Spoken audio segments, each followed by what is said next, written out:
tenemos que cumplir con la formalidad y es solo agradecerles a todos por la puntualidad, agradecerte a ti por estar acompañándonos en Escribir en el Aire. Esta es, creo que es la cuarta sesión, no recuerdo bien, pero es la cuarta sesión de este ciclo, entonces estamos muy alegres de tenerte.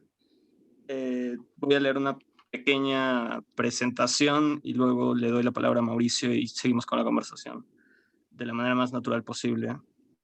Eduardo Milán nació en Uruguay en 1952, es poeta y ensayista, reside en México desde 1979, fue miembro del consejo de redacción de la revista Vuelta y ha publicado libros de poesía y ensayo, entre los que destacan Querencia, Gracias y otros poemas. Habrá tenido lugar El Camino Ullán, Resistir, Insistencia sobre el presente poético, sobre la capacidad de dar sombra de ciertos signos como un sauce, Veredas a los modos de un bosque, Disenso, y ahora con Libros de la Resistencia están saliendo estas obras reunidas en esta, entre dos volúmenes. Entiendo que Edmundo Garrido está armando otro volumen. Me callo, le doy la palabra a Mauricio y continuamos con la conversación. Bueno, buenas tardes, ¿qué tal? ¿Cómo estamos todos? Yo estaba conversando con Eduardo un poco sobre este espacio, pero creo que una de las primeras características de este espacio es, lo tengo que recordar, es que cuando asistimos, tratando de rescatar siempre lo humano, tratamos de estar visibles para demostrar que no somos bots ni otro de estos malévolos agentes cibernéticos. Era lo primero que quería pedirles. Algo que quería decirle a Eduardo, que lo tocamos de pasadita, era sobre la publicación de Consuma Resta, pero yo quería hacer una advertencia y quería también comentar algo. Acá en casa tengo la suerte, tengo la fortuna de tener, si no toda, una buena colección de libros del querido Eduardo. Cuando digo libros, estoy hablando tanto de poesía como estoy hablando de los ensayos. Y gracias a esos libros, gracias a ese acompañarnos, creo que nunca se lo he dicho a rajatabla, pero para mí, Eduardo, a través de su escritura, en todo este tiempo ha sido una suerte de maestro. No tanto de maestro de un estilo, que eso no termina siendo complicado, sino maestro en lo que significa la ética en cuanto a lo que es escribir, a lo que es proceder, a lo que es ser. Eso era lo primero que quería decir. Creo que lo estoy agarrando en frío porque no solemos ser muy expresivos el uno con el otro en todos los años que nos conocemos, y nos divertimos porque uno también debe divertirse a pesar y contra todo. Pero bueno, lo hago ahora. Y Eduardo, yo te comentaba de este Consuma Resta que a mí me ha alegrado tanto. No sé si podemos comenzar por ahí. Sí, bueno, te agradezco mucho eh,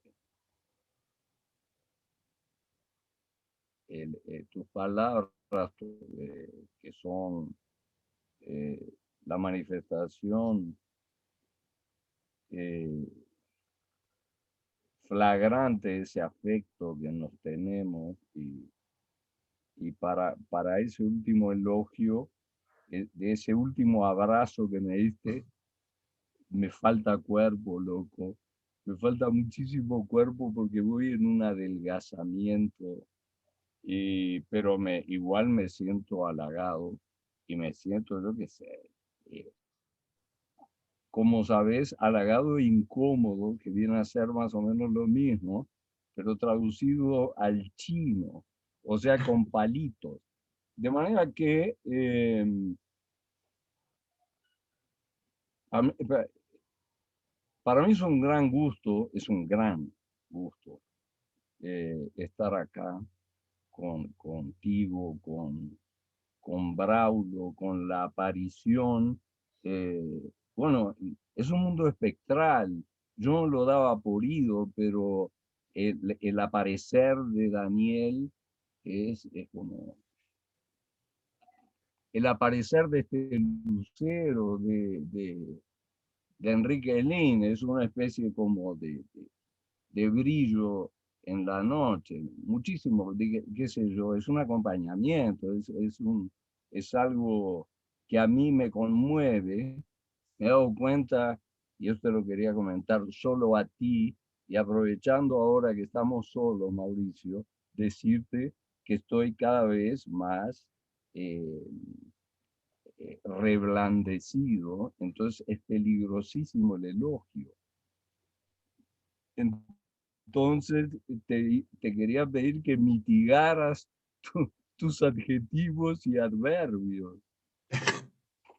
Volvamos a la volvamos a la indigencia expresiva, que es lo nuestro, como dijo Heidegger. Mira, se dio la de reunir lo que yo había escrito con Edmundo, y bueno, y yo acepté eh,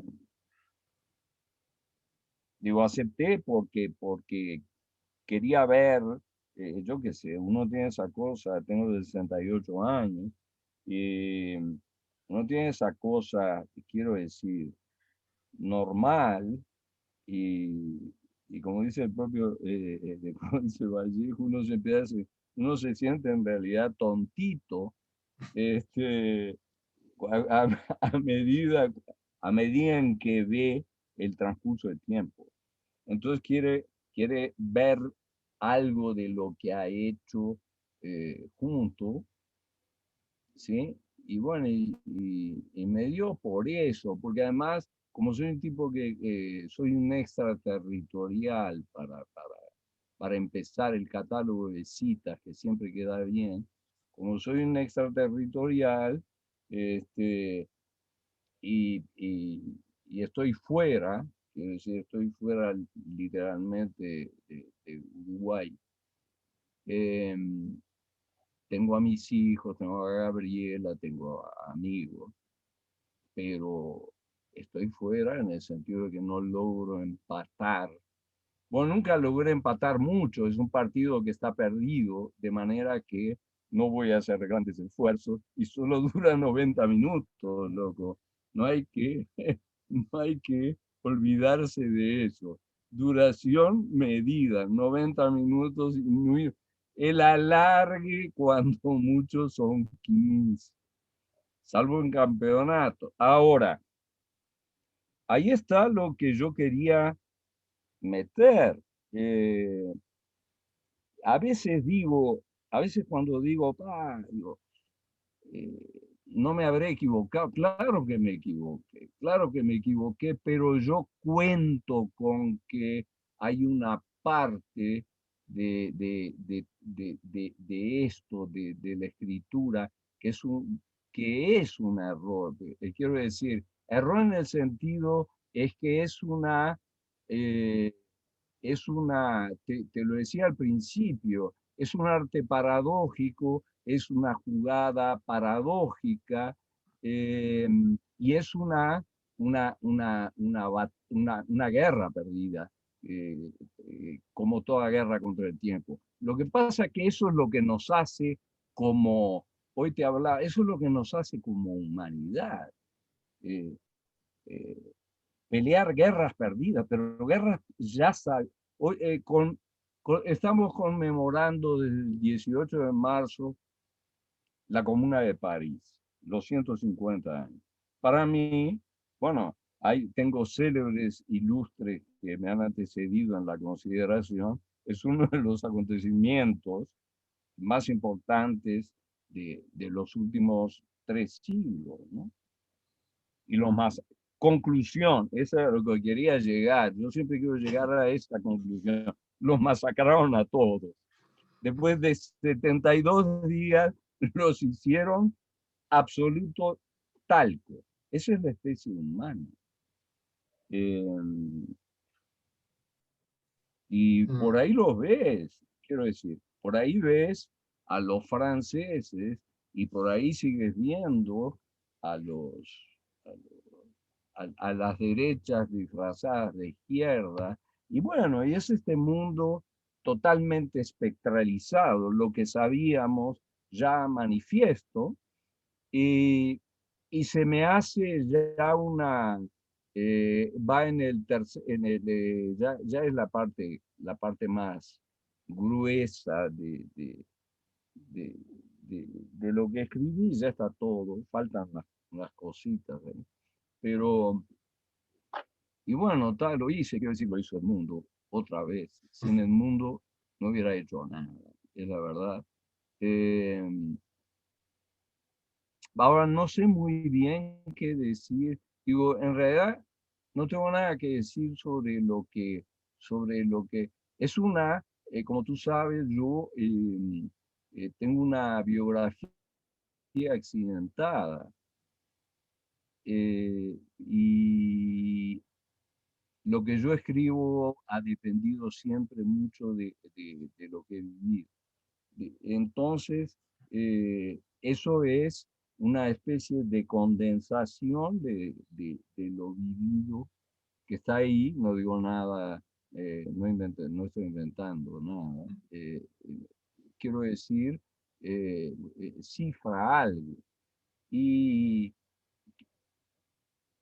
y está bien y está mal, como decía eh, Gabriel Said, creo. Y está bien y está mal, pero al mismo tiempo y sin anularse, porque ese es el asunto, ¿no? Yo Eduardo, no, no espero nada, no quería, en el sentido hay escritores programáticos que escriben, uno para ocupar una silla en la academia, el otro para ganar 4 premios, el otro para subir la montaña, el otro para transformarse en invisible. Y todos tienen un propósito. O sea, esa escritura proyectual, más allá de la escritura, yo no tenía ninguno. Quiero decir, salvo dejarme testimonio, que hubiera algo que me dijera, a ver si me hicieron una C, me dijera, exististe, digo, para que no se te confundan los papeles, ¿no? O sea, queda, queda registrado, exististe. Bueno, es un esfuerzo, es un, pero difícil decirte algo sobre, es una escritura, como sabes, con una tendencia a la autoconciencia, la que está registrada ahí. Yo, desde muy temprano, porque eh, fui tal vez demasiado rápido, pero me agarró el problema de la cárcel de mi padre cuando tenía 20 años. Entonces tenía que, como ya tenía un preso demoledor, tenía que tener mi propio impreso, ¿sí? Y publiqué un libro que tenía. Entonces desde ahí eh, estoy escribiendo y, o sea, ha sido toda una, pues una cuestión de vida, ¿sí? O sea, es como si el que elige vivir para vivir y el que elige vivir para escribir, yo creo que yo entraría en la segunda categoría de gente, ¿no? Lo cual no me gusta mucho, porque no tengo proyecto, digo. Cuando el proyecto tenía Borges, yo qué sé, proyecto, yo digo, son los grandes maestros de todo lo que tienen poder. Yo creo que yo no puedo tener poder. Entonces está, ahí quedó eso que te digo, es un documento personal de algo que he venido realizando desde hace muchos años, 50 años. eh, y, y bueno, para mí es una satisfacción verlo junto. A mí que me importa si está bien o si está mal, ¿sí? Para mí es una satisfacción ver el montoncito, ¿sí? Ya es una cuestión así ya de volumen, brutal, mercantil, neoliberal, todo lo que quieras junto. Sí, sí, y le podría poner un moño arriba, pero es así, ¿sí? Eh, entonces, eh, está bien, Mauricio. Te quería proponer algo y también proponérselo a todos. Ustedes han venido leyendo, Eduardo, y yo me comprometí, también me comprometí con ustedes, o sea, me comprometí por ambos lados, de que en lugar de fungir de moderador o medium en este ámbito espectral, lo que yo iba a hacer era cederles la palabra. No se trata de que Eduardo y yo conversemos. Si quiero conversar con él, lo llamo por teléfono, sino que la idea es que ustedes tengan la oportunidad de conversar un poco con él. Entonces, si hubieran preguntas, por favor, siéntanse en entera libertad, que para eso estamos.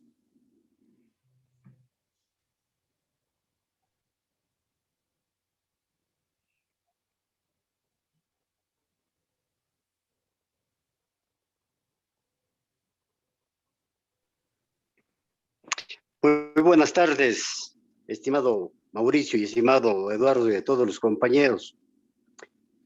Usted escribe en alguna parte de un libro que leí que la poesía tiene muchos ángulos. Quisiera que aclare el aspecto de ángulos referido al estilo o referido a algún sentido ontológico del poeta o del ser humano, porque en la lectura que hice del texto se refiere precisamente a esa situación de presencia del hombre en relación con la poesía, pero desde diferentes ángulos. Me gustaría que explique con mayor minuciosidad y con esa notable inteligencia, aunque le dijo a Mauricio que vayamos a la indigencia del lenguaje, pero le veo que es una magnífica persona y que tiene una estupenda forma de comunicarse con las personas. Muchas gracias. Bueno, muchas gracias a ustedes. Bueno, yo quería referirme a que tiene muchos ángulos la poesía en el sentido de que no es únicamente una, una determinación unívoca, es algo primero que no se puede controlar totalmente, porque es la respuesta de Rimbaud al qué quiso usted decir con eso. Eso y todo lo demás, o sea, la polisemia existe, pero no solamente la polisemia en cuanto al sentido del lenguaje, sino una especie de polisemia de actitud, de polisemia activa, para decirlo así, en la persona. Eh, en la persona del poeta, en el lugar de la poesía, o como yo digo, el lugar no de la poesía, el no lugar al lugar no, una potencia del no poder. Eh, eh, yo me encontré cuando empecé a escribir y nunca abandoné la cosa, con que había una autosatisfacción desmesurada en los poetas en relación a lo que hacían. Estaban absolutamente seguros de su lugar y me encontré con que mi lugar en el mundo y el lugar de una cantidad de gente que yo conocía era absolutamente inestable. Entonces lo primero que me pregunté fue, ¿pero cómo es posible que los poetas tengan ese diálogo con la seguridad y la estabilidad, confiando en lo que Schlegel llama la transhistoricidad de las formas, ¿no? Como aquello que pasa por arriba de la coyuntura, de lo contingente, y es siempre como un fluir de la trascendencia en la cual o de la cual uno se cuelga e inscribe su palabra y se suma al fluir. Eso es una imagen muy bonita que a uno finalmente, además, constituye una mitopoética y constituye una mitopoética personal, ese como ir en balsa o en patera o en barco y dejarse llevar, ¿no? Ese entrar en un flujo que se deja llevar. Sí, eso es lindo. Ahora, resulta que hay una dimensión humana, y hoy lo vemos en la pantalla, que muere. Entonces, y además hay una dimensión humana de lo que se llama informales. Yo tengo un texto sobre esto. Los poetas somos cultores de la forma o de la antiforma, ¿verdad? Pero además están los informales, que son aquellos que no tienen trabajo estable, y estos gobiernos falsos populistas se juegan a la protección de una juventud del futuro, dejando morir a los jóvenes en el presente. Esto es macabro y patético. Bueno, cuando yo me encuentro con una sociedad humana que tiene ese perfil, porque lo tiene, claro que hay excepciones. Estamos hablando nosotros, 4, 5, 10, no los veo a todos, de algo que entra dentro de la categoría de lo excepcional. Ahora, lo que me parecería un error es creer que porque la poesía como excepcionalidad de lo humano manifiesto se salva por definición, ¿sí? Primero, no creo en ninguna salvación y segundo, no creo que la poesía se salve de nada. En cuanto a esos festivales colombianos que gritan la poesía no se vende, permítame decirle lo siguiente, la poesía se vende, porque los poetas se venden y algunos venden mucho, ¿sí? Bueno, yo creo que eso son varios ángulos entreverados y que están todos ahí. Depende de cómo se posiciona uno ante eso que le tocó, que es sumamente complejo, contradictorio, y creo que es un problema, sí, en eso estoy de acuerdo con Mauricio, es un problema ético tomar una actitud, tener una actitud en el medio de eso, ¿sí? Para decir, bueno, yo más o menos aproximadamente soy esto y de esto más o menos aproximadamente pienso esto. O sea, es material contradictorio que te escapa de las manos. Me interesa la poesía que de algún modo manifiesta eso. Sé que los grandes poetas son grandes afirmadores, ¿sí? Alguien dijo una vez, me dijo, eh, eh, que bueno, que yo no era un gran poeta, cosa que yo ya sabía, pero me dijo, pero tú eres un gran rupturista, cosa que yo no sabía. Entonces digo, bueno, por lo menos, ¿sí? Tengo el don de causar eh, un pequeño estrago en el equilibrio autosatisfecho del sobreentendido de mis compañeros de oficio.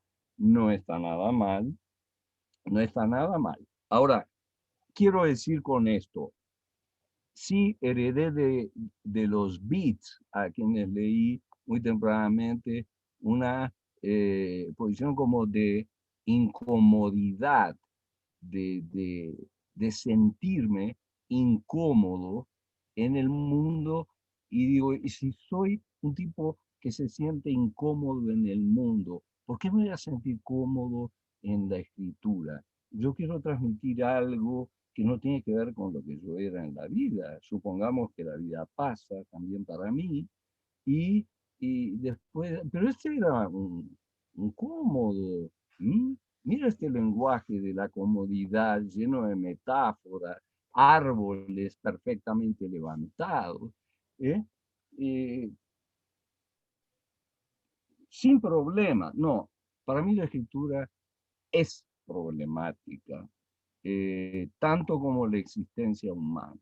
Y entra en crisis, ¿sí? Yo sé que hay una especie de metafísica de la crisis siempre activa en el sistema capitalista para hacer creer de que siempre estamos naufragando. Sí, estamos naufragando, pero a otro nivel, no en el sistema, no en el nivel del capital, porque ni siquiera nos pertenece. Estamos naufragando a otro nivel, ¿sí? Bueno, yo creo que eso tiene que quedar, eh, que manifestarse ahí. Yo creo en la materialidad de los signos, como dicen los formalistas rusos, creo en las poéticas formalistas, pero digamos así, un poco desarregladas para dar el signo de la época, por decirlo, sin ponerme eh, demasiado trágico. La época no está arreglada. Yo no sé cómo se podría arreglar. La distopía ronda, no hay nada más seductor que la distopía. La utopía fue una patada en la infancia, de manera que la tiraron fuera de la cancha desde el origen, lo traicionaron todo, entonces no hay ningún problema. Estamos en el lugar que tenemos y aceptamos lo que a mí me preocupa tanto mostrar de la poesía. O sea, esto es una tensión. Esto es una tensión y al que no le gusta la atención, como decía en Uruguay, que se vista y que se vaya. Sí. Es un poco así, ¿no? A ver, seguimos con la ronda para que no hayan rechiflas. ¿Alguna pregunta?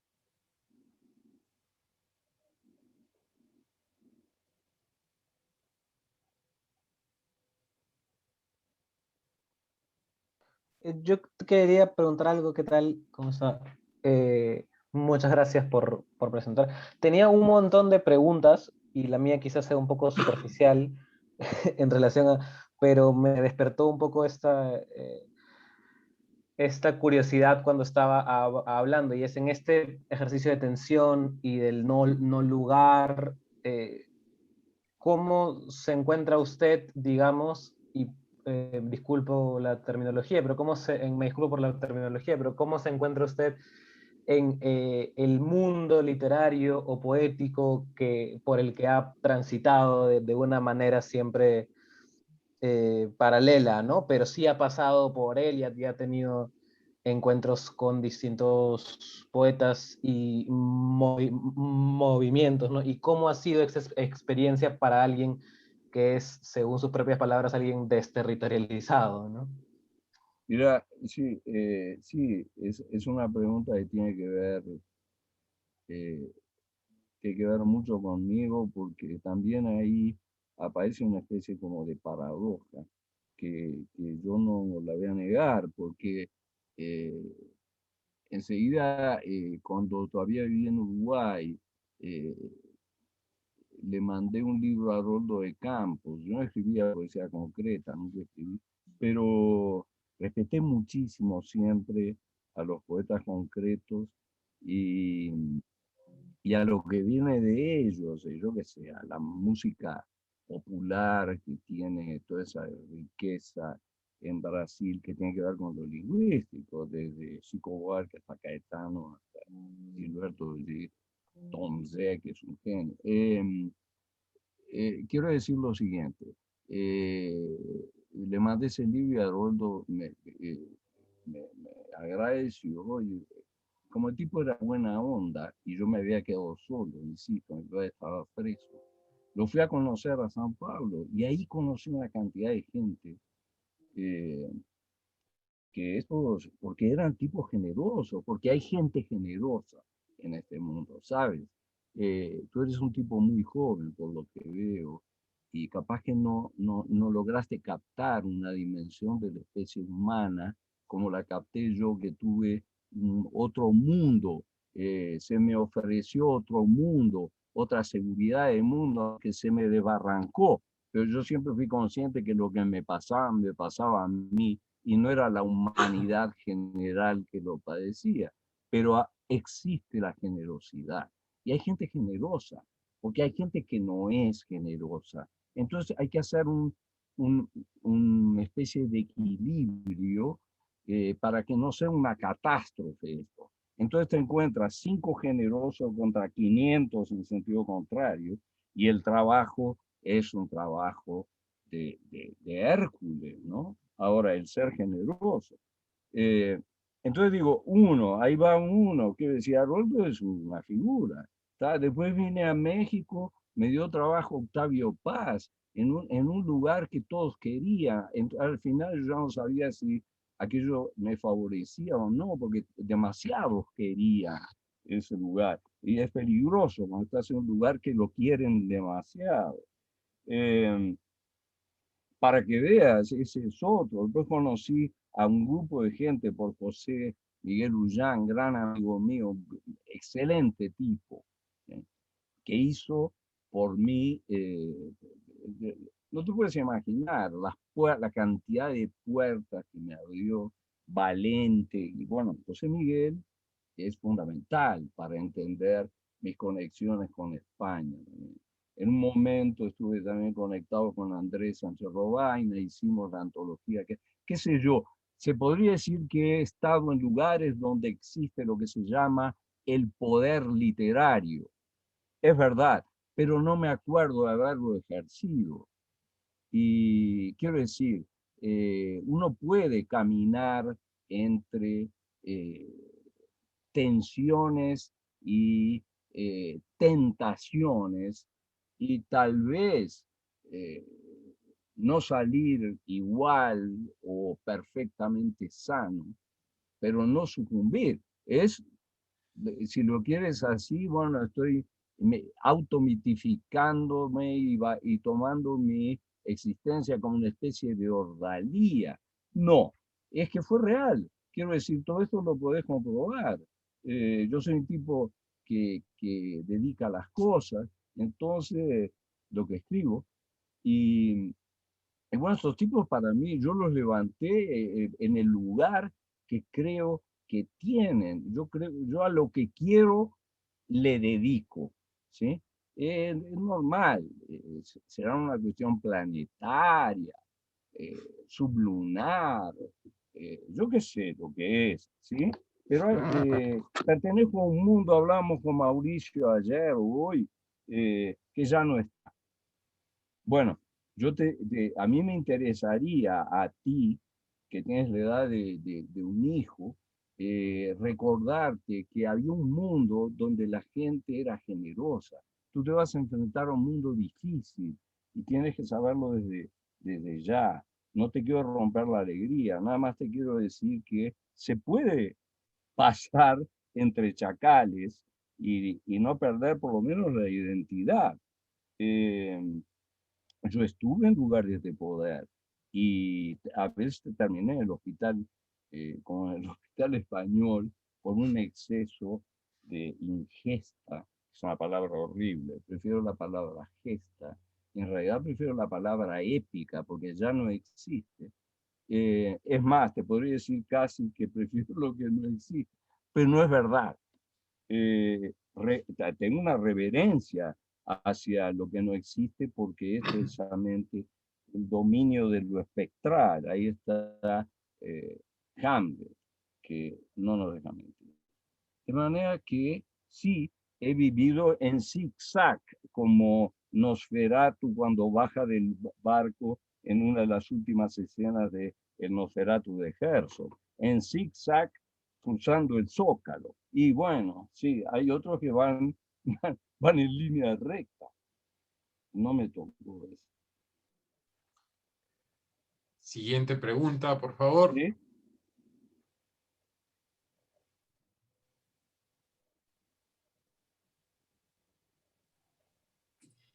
Sí, ¿qué tal? Buenas noches, Eduardo. Yo Sí. ahora que, Hola. que hablabas de Haroldo de Campos y de toda la tradición que deja en la cultura popular, en la música popular, etcétera, estaba pensando en este concepto que creo que fue muy importante para la música también, que es el concepto de la antropofagia cultural, ¿no?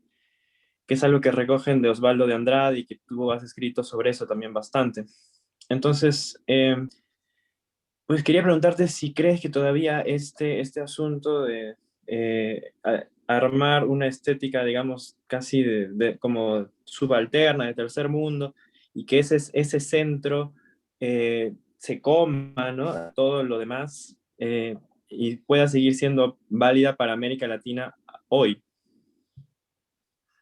El manifiesto antropofágico es de 27, 1928. ¿Sí? claro. Uh-huh. Él participó en la Semana de Arte Moderno del 22, pero después es que escribe. Bueno, es un documento, hace la cuenta, son 28, son 90 años, ¿no? Sí. Sí. Fíjate, recién ahora, bueno, ahora que decía, hace algunos años, los estudios postcoloniales rescatan al manifiesto antropofágico como un bastión, una especie de talismán de una figura como Osvaldo de Andrade, que fue, bueno, junto con Carlos Drummond y después Joan Cabral y todos tipos reivindicados por la poesía concreta en 1950. Quisiera quebrar esta lanza por los concretos, porque ellos pusieron por el cielo, porque es el lugar. El problema es que todo se cae del cielo, pero creo que el lugar, ese lugar de altura, así tipo Café de Colombia, se lo merece eh, Osvaldo, porque digo, si tú dices, si por ejemplo tú dices, en 1928, to be or not to be, that is the question, refiriéndose a una tribu antropofágica del Claro, Amazonas. Eres tupi o no genial, tupi, ¿no? Increíble, eres genial. es Y increíble. bueno, qué pena para los estudios postcoloniales a ver que aquel hombre haya escrito 90 años antes que se dieran cuenta que América Latina no eran 4 bananas que cantaban 4 trovas y ahí se acabó el cuento el numerito, ni un boom, ni este tipo de cosas para vender en la Puerta del Sol. Quiero decir, es un poco más complicado el panorama y no quiero idealizar a las figuras, ¿sí? Te digo, para mí el to be or not to be, es decir, es de ese tipo de colocación, como se dice, sociológica y a veces filosóficamente hoy en día en la jerga esta, que sirve para un lavado y como para el fregado, porque para eso son las jergas, de una precisión, sobre todo vinculada a la posición de América Latina que tú decías al principio. ¿Sí? Porque es un continente duro de cuajar, para decirlo así, ¿no? Porque somos muy jóvenes en términos del maestro Mao Zedong, que ahora viene disfrazado de capitalista depredador, pero quiero decir, somos muy jóvenes como independencia. O sea, nuestra independencia empieza con el gaucho Martín Fierro, y después tenía que venir Darío a decir que pues como te decía antes, no somos todos bananas. O sea, es gente compleja la que vive acá, que se odia, ¿sí? Que se pelea entre sí, que no se sostiene, ¿sí?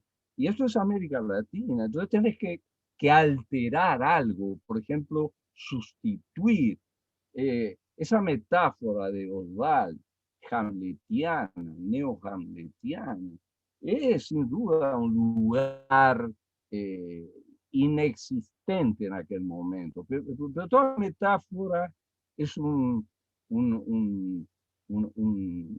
jugada utópica, crea lugares que no existen. Bueno, entonces, yo creo que es enormemente válido como integrante de un componente muy rico, muy pobre y, y que coexiste. Es decir, vivimos una época de coexistencia.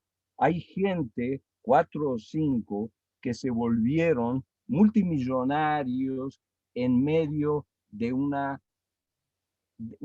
desastre sanitario, ¿sí? Porque tenían empresas de transporte de mercancías y de entrega de mercancías. Gracias a nosotros vivimos. Había otros inventores de este tipo de dispositivo por el cual hablamos, sin el cual no hablaríamos, y es esta la especie humana. Hay algunos, yo pensé en algún momento que esto se podía mejorar, pero después me da que mejor no, porque no se podía mejorar, o sea, drásticamente. Mejor la poesía y el rock and roll. Quiero decir, en mi caso, yo creo en todas las revoluciones, en todas, porque sé que finalmente todas fracasan. Entonces no hay lo único que no fracasa es el capital bien invertido.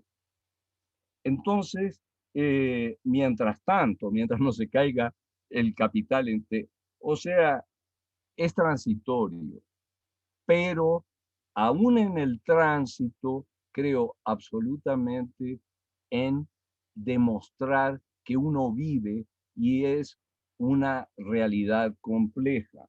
Creo que la escritura se favorece con ese tipo de reconocimiento en la materia de su propia problemática y lo que tiene que enfrentar. Cuando uno piensa en realidad qué significa estar escribiendo poesía, tiempo, como decía Heidegger, en un tiempo indigente, ¿sí? No está nada mal, quiero decir, no está nada mal con todo lo que he dicho. Es una lucha, una cosa como desequilibrada desde el arranque. Y hay que estar a la altura del desequilibrio, o como diría Bifo, hay que entrar en sintonía con el caos. Lamentablemente hay una parte que es así. Siguiente pregunta. Yo quería preguntar algo, porque se me ocurrió justo cuando mencionabas que los estudios postcoloniales entraron 100 años tarde, que no éramos 4 bananas. Estaba pensando que hasta cierto punto lo que respecta al arte, la academia siempre termina llegando tarde, ¿no? Y en algún momento has hablado de la importancia y la necesidad que tenemos ahora de pensar la poesía y de tener ejercicios críticos, pero quería preguntarte si quizás estos ejercicios críticos tengan más agencia funcionando fuera en el offside de este circuito académico que tiene aportes valiosos, pero que por su propia parafernalia se mueve lento. Es muy lento. Es muy cierto lo que tú dices, y hasta hace unos años, bueno, hasta hace muy poco, era lo más fructífero, era tratar de colocar un pensamiento crítico al margen de la academia. El problema es que ahora, al margen de la academia, existen los forjadores de opinión y la circulación absolutamente confusa de conceptos y todo es de alguna manera, si se quiere, mal interpretado o interpretado de una manera perversa. Entonces tú dices, bueno, ¿qué hago acá? Porque uno podría decir que ejerce en algún momento y en otros no, un discurso más o menos neo-hegeliano de fin del arte, otra vez reconoce la presencia del arte de vivo como otra realidad post-hegeliana. Pero uno no está en la academia y personalmente no me interesa participar del mundo académico, aunque viví dando clases gran parte de mi vida. Quiero decir, es absolutamente cierto lo que tú dices. El mundo académico llega tarde y llega mal, porque siempre necesita un tiempo de confirmación. Es como la tercera y la cuarta comunión o la quinta. Tienes que esperar un rato, ¿sí? No sé qué tienes que esperar. Quiero decir, no sé qué, como es tipo vacuna, ¿sí? Va por dosis. Bueno, no, mira, cuando uno ve que Gadamer llegó a la conclusión, ya había llegado 20 años antes Samuel Beckett y 50 años antes Rambaud. Y yo digo, pero ¿qué conclusión? ¿Para ponerlo dónde? Para archivarlo y y darle una categoría que es la legitimidad del sello institucional y la circulación de todo. Claro, no se puede, ¿sí? No se puede, y la historia es la historia. No se puede prescindir del mundo académico porque el mundo académico también preserva, aunque tenga otra velocidad. Si estuviéramos en manos de los forjadores de opinión, estaríamos perdidos, porque hoy ocupan todos lugares como las presidencias, directores mundiales de la salud, eh, eh, eh, grandes capitanes, dueños de todas las gasolineras. Entonces, ¿sabes qué? Mejor, mejor no. Quiero decir, ejercer lo que se puede diciendo, lo importante, me parece a mí, es el piso de reconocimiento desde el cual se parte. No soy académico. Capítulo primero. No soy académico, punto. ¿Sí?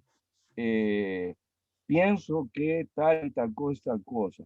Ahora, como también soy un ser pensante, y el pensamiento es el coraje de la desesperanza, como dijo Agamben, el gran pensador actual, y después vino Zizek, que tiene un sentido de la oportunidad para ser benévolo, y le puso ese título, que es una reflexión, no es un libro de Agamben, a un libro suyo, de Zizek. Bueno, también pienso entonces, con el permiso del mundo académico, quisiera cantar estas, ¿sí? Estas canciones. Y ahí largas lo tuyo. No sé si va si uno espera, si espera ser legitimado por el mundo académico como practicante de un pensamiento que no pasa por la academia, es muy difícil, es muy difícil. Eh, eh, Son muy estrictos, celosos del lugar, saben que tienen una realidad conventual, los muros en general son altos, no se puede caer del muro tratando de trepar.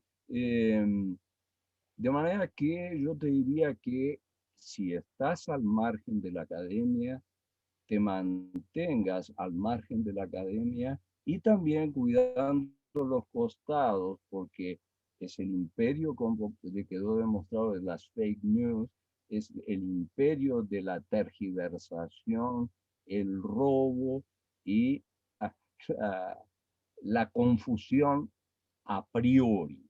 Entonces, uno aparece en varios planetas diciendo cosas contrarias con otras máscaras y bajo su propio nombre. Es difícil. El momento es extremadamente difícil para ejercer eso que se llamaba, con gran soltura y aire, pensamiento crítico hace 50 años. ¿Verdad?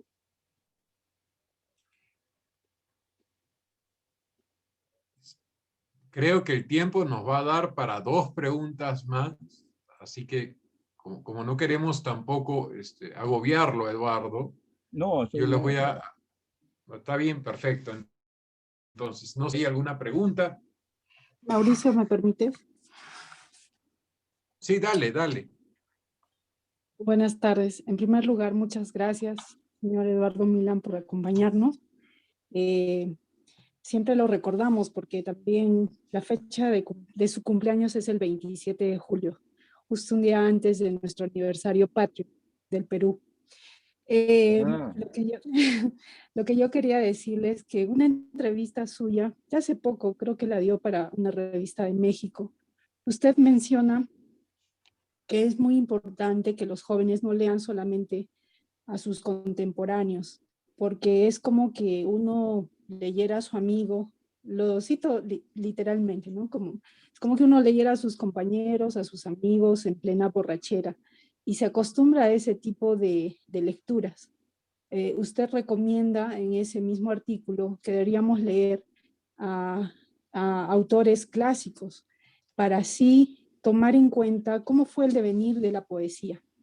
Le doy toda la razón porque incluso en el aspecto de la salud, como usted decía hace un momento, también es importante el devenir de la historia en todos los campos que competen al ser humano.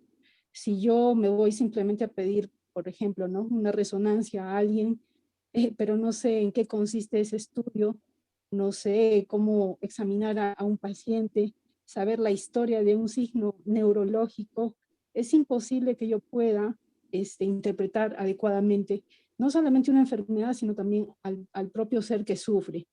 Me parece, haciendo una analogía, que también se refiere de este mismo modo a la escritura, ¿no? Que debemos conocer lo antiguo, conocer a los que han escrito bien, para luego poder tener una opinión mucho más certera de cómo va la poesía en nuestros tiempos y poder también saber o imaginar qué pasará con la poesía en el futuro.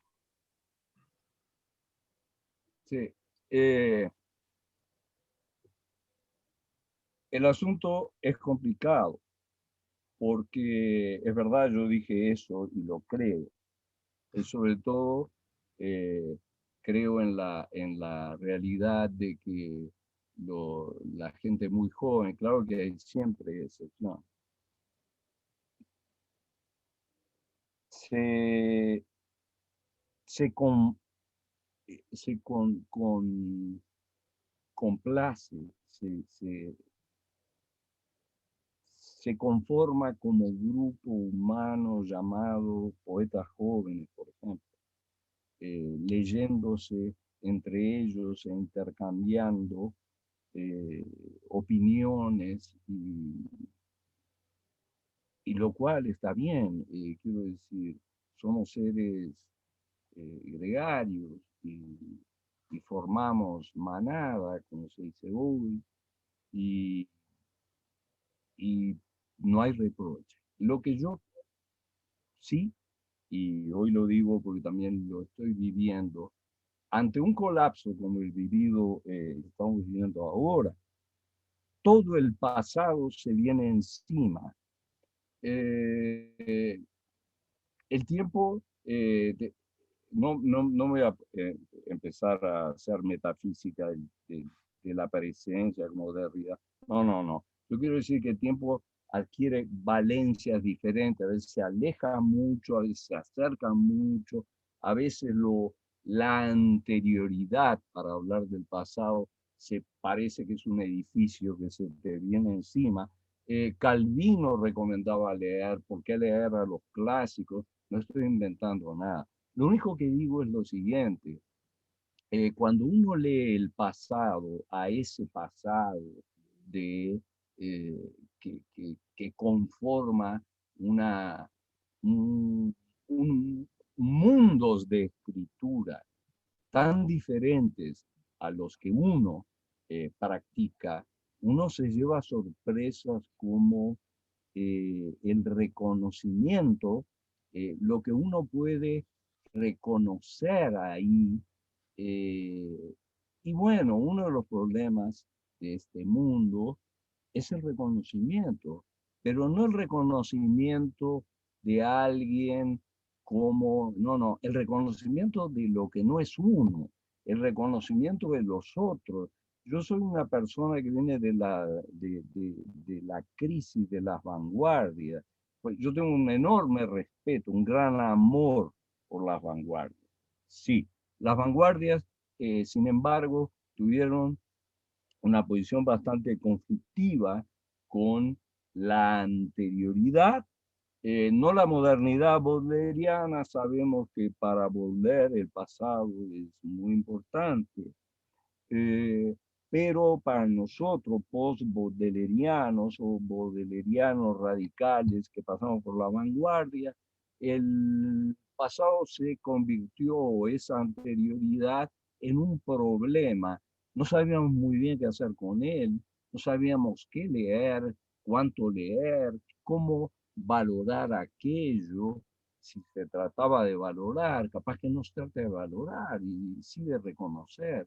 Y, o sea, no se trata de otorgar un valor y decir, bueno, este es Dante. Yo el otro día hablaba, no me acuerdo, con un muchacho, no sé, le decía, pero tú leíste la Divina Comedia cuando estabas en el liceo. Yo me acordaba de la palabra liceo, porque en Uruguay se llama liceo. A mí me hacían leer obligado a Dante. No era que me gustara especialmente Dante y pido leer, me hacían leer obligado el Quijote, me hacían leer obligado el Dolce Stil Nuovo, y era un adolescente. Bueno, y hoy me doy cuenta que mis hijos pasaron por las mejores universidades de México y no conocen a Cavalcanti, salvo porque yo digo, mira, este es Cavalcanti, ¿sí? No hay nadie como él. Y yo lo que quería era que supiera que este es Cavalcanti, no hay nadie como él, y bueno, y tú dices, ¿dónde están los profesores de literatura de la universidad? ¿Qué es eso? Son estudiantes de letras. ¿Cómo no va a existir Cavalcanti? ¿Cómo no van a decir, o lees la Divina Comedia, o por lo menos algunos cantos, porque sí, cuando aparece Beatriz, todo se vuelve, digamos, abstracto y un poco insoportable, y todos los poetas están en el limbo, o estaban. Ahora el Vaticano retiró el limbo, nos quedamos sin lugar definitivamente, o sea, el purgatorio, y el infierno sigue siendo lo que atrae más porque está lleno de gritos.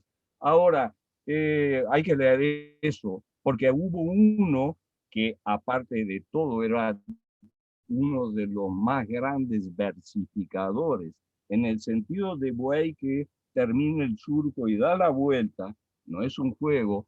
En Uruguay, cuando empiezan a desconfiar de lo que dices, te dicen lo siguiente: no me hagas verso. Y es verdad, no hay que hacer mucho verso, pero sí hay que leer a Dante, porque es un maestro de la tercera rima, y no es una cosa tan simple como parece. No se trata de tener un oído y dale al tambor. Eso es el tambor de hojalata. Ahora, ojalá que se rectifique esa política humanista y se vuelva a la filosofía y se vuelva a las letras, se vuelva a las humanidades, que desde hace 40 años para acá tiraron todo por la borda, y el que no es empresario de la Shell, pues mejor que no se apareciera. Y sí, bueno, señores, estamos pagando consecuencias de eso ahora también. Digo, murciélago es murciélago, peste es peste, pero que le arruinamos la vida a varios universitarios que yo conozco, sí.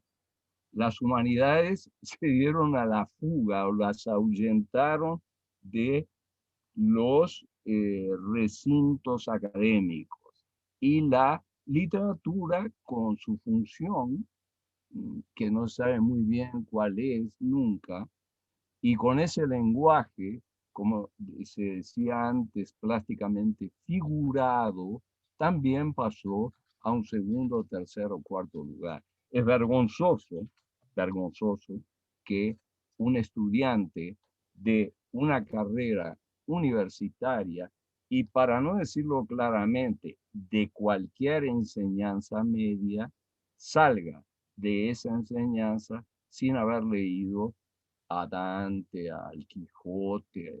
Es lamentable, porque es la producción de seres mutilados que son los que se adaptan mejor al sistema capitalista actual y en general al sistema capitalista. Pregunta de por medio. Si no hay otra, yo quería hacer una, pero yo ya hice una pregunta, entonces si alguien tiene, mejor vaya primero. Yo tengo una pregunta. Hola Eduardo, gracias por venir. Hola. Quería hacerte una pregunta sobre el tema del lugar, o mejor dicho, del no lugar, del poema, que también tiene que ver con esta falta de correspondencia entre el poema y mundo, o entre, digamos, sujeto que escribe y, y voz poética. Quería preguntarte si, un poco románticamente de repente, si uno, asumido esto, no debería persistir en la búsqueda de ese lugar.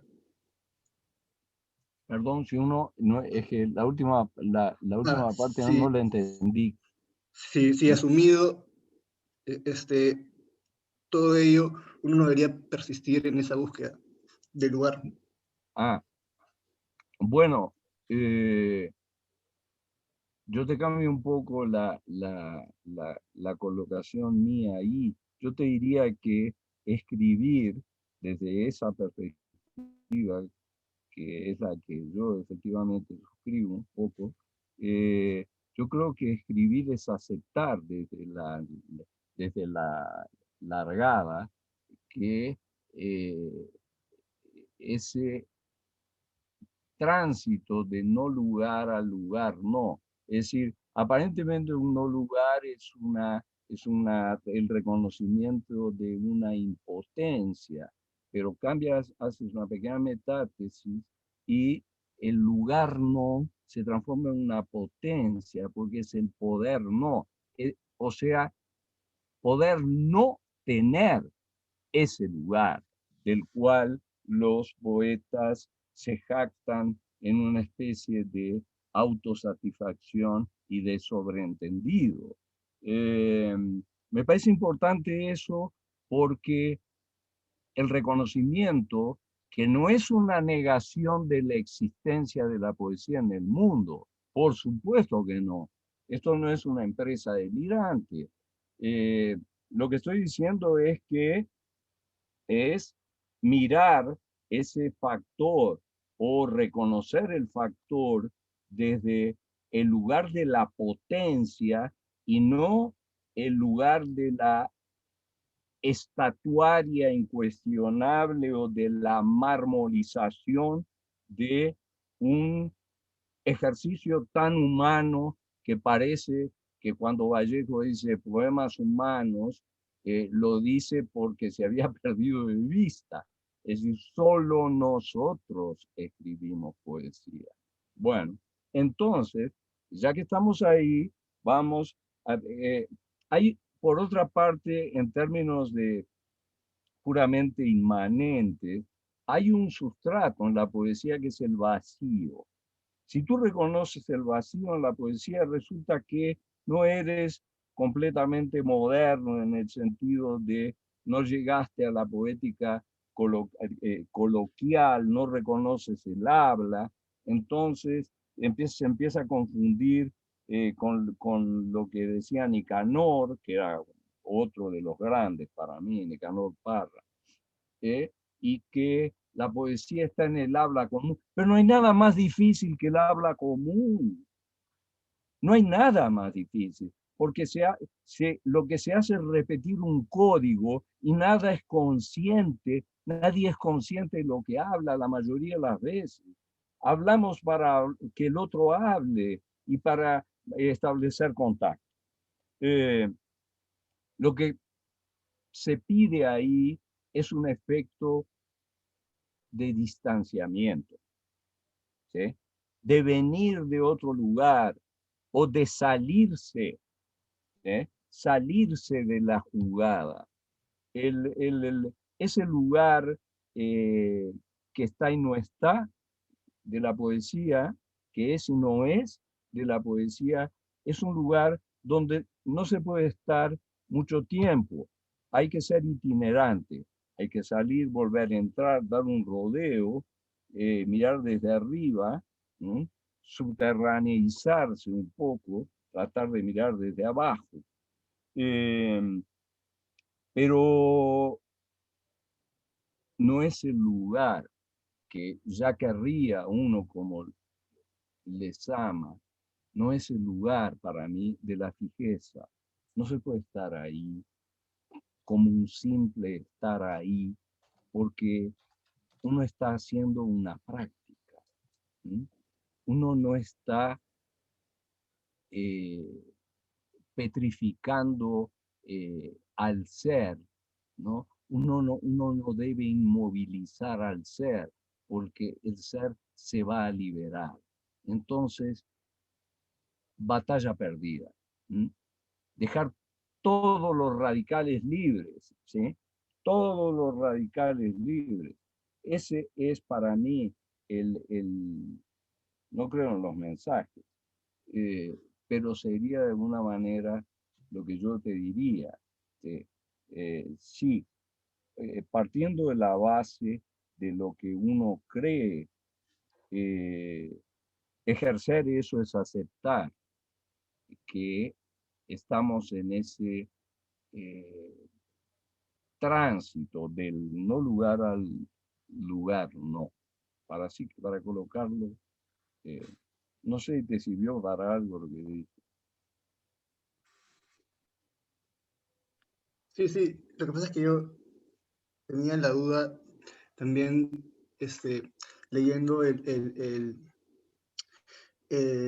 digamos, este libro, Resistir, si ese paso del lugar al no lugar era una renuncia o era una esperanza de otra cosa. Es una asunción, es una asunción. O sea, una asunción en el sentido de algo capital, casi como de Paraguay, así, al borde de estar exterminado por la Guerra Grande. Pero quiero decir, es posicionarse. Yo no hablo de esperanza en ese sentido, ni tampoco de renuncia. no hay renuncia. Rodolfo y Nostroza tiene un poema extraordinario que dice: los imbéciles renunciaron al poder, punto. Yo me declaro imbécil. O sea, que era aquello también un poco lo que decía Gonzalo Rojas. Hölderlin fue el último que habló con los dioses, punto. Yo no puedo.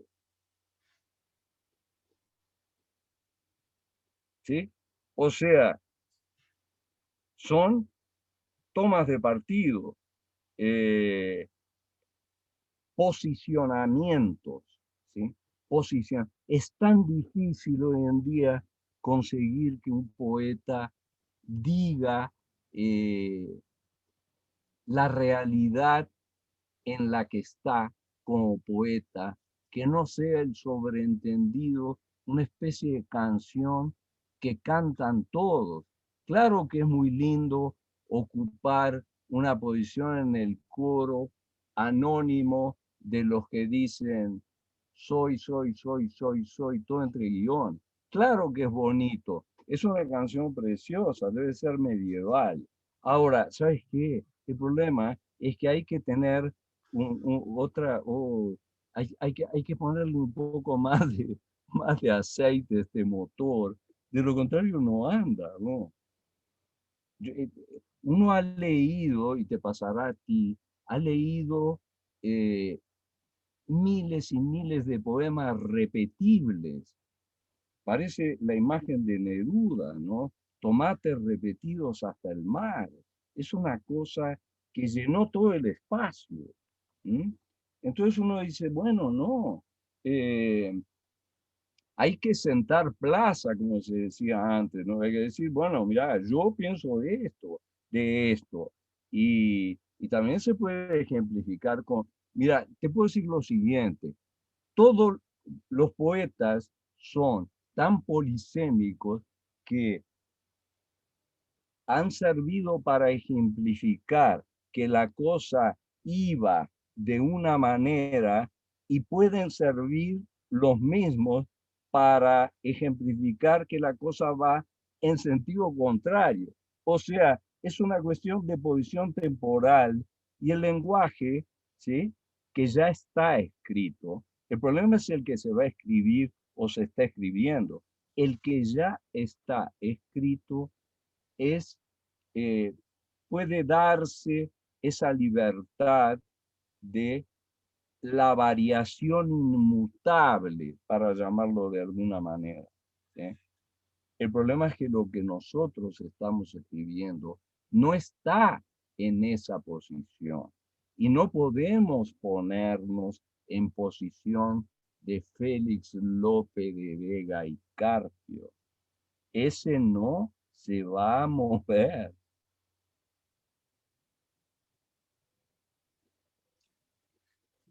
No sé, chicos, si hubiera una última pregunta.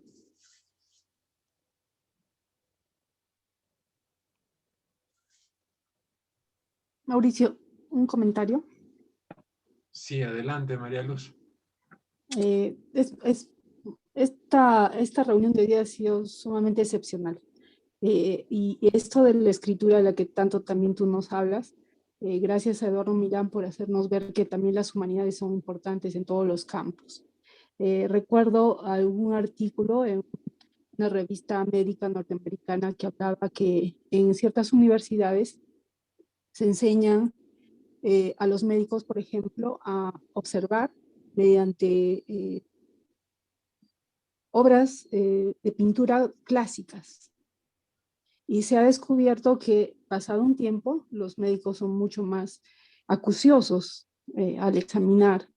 También hicieron otro estudio contratando escritores, profesores de literatura en un hospital. Ellos se encargaban de hacer las historias clínicas. Y resulta que al tomar los datos de las historias clínicas, a diferencia de los médicos o de los internos que hacían uso de un lenguaje muy técnico, los escritores hablaban, por ejemplo, de Juan Pérez, panadero, padre de 3 hijos, que está hospitalizado por tal o cual razón. Entonces los médicos al leer esas historias reconocían no al paciente de la cama 300B, sino reconocían a Juan Pérez, el panadero, el padre de 3 hijos. Entonces, lo que yo quería o sea, no es que la poesía o la escritura esté desligada de la vida normal, es parte de nuestra vida. Ese comentario quería hacer. Gracias, María Luz. Sí. Daniel, no sé si aprovechando el encuentro, qué gusto me da verte, ¿quieres acotar algo? ¿Me permites un poquito, Mauricio? Dale. Mauricio, ¿me permites? Por supuesto, Eduardo.